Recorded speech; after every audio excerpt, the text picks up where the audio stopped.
Dr. Sandler, let's run through your 5. First of all, we've got nuclear war, bioengineered pandemic, superintelligence, nanotechnology, and, I love the last one, unknown unknowns. And quickly rattle through them. Nuclear war, we all can all understand. Bioengineered pandemic, meaning what? Well, natural pandemics kind of don't cut it. They're nasty and deadly, but generally evolution doesn't try to kill off everything. However, humans might actually make the pathogens worse. We know, for example, how to take mousepox and make it essentially 100% lethal and resistant to vaccines. And that same trick, unfortunately, seemed to work well for smallpox too. But why would we do that? Well, sane people wouldn't want to do it. However, there are some people who think that, oh, I can do this, that would be awesome to try. And others who say, well, maybe the world is better off without us. Ah, right. They are those mad people. Okay, superintelligence. Why would that destroy us? Well, it turns out that if you're intelligent, you're good at reaching your goals. However, most generic goals for software are completely random, very arbitrary, and hence quite dangerous.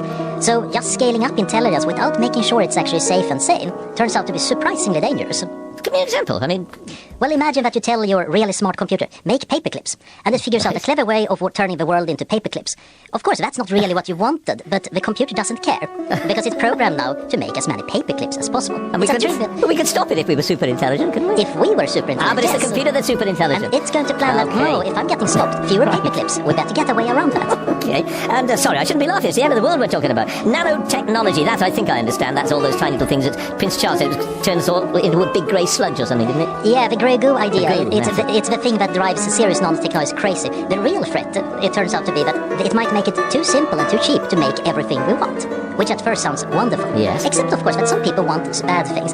It might allow us to do arms races really quickly. At the press of a button, you print out your semi-autonomous army, which means that you might want to press the button before your neighbor does. Oh, okay, right, so that's almost the nuclear war argument, isn't it? The unknown unknown, we'll come back to that in a minute. Let's just see whether Professor Cochrane approves of that list. Do you? Oh, I think I could come up with a much bigger one. It's endless. Just every technology you can think of has got a downside. The question is what's the ratio of the upside? What do we get for our money? What do we get for our expenditure? And can we actually... It doesn't matter what we get for it, it wipes us all out. That has been true since before the bow and arrow, John. There's always been a technology, and it's a little bit sad, but the reality is that most of human race's progress has been generated by a wish to kill people or things more efficiently. Really? You reckon that is so? Certainly, if you look at what we've got from weapon system development, right from the bow and arrow, right through to nuclear.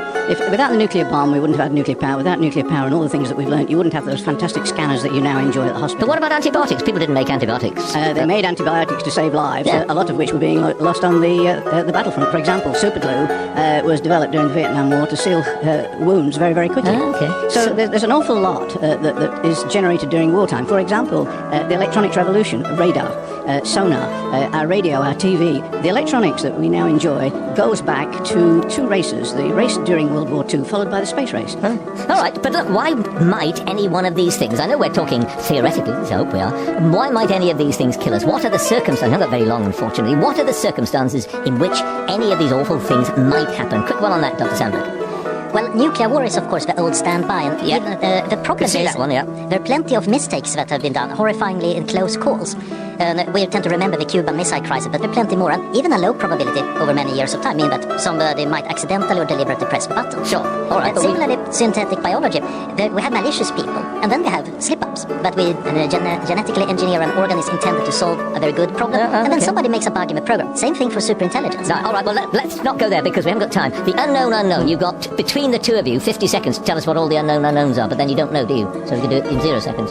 Well, the tricky part is the sky is empty, doesn't seem to be any aliens around. Maybe we were lucky and very rare intelligence in the universe, or maybe it's something killing off civilizations.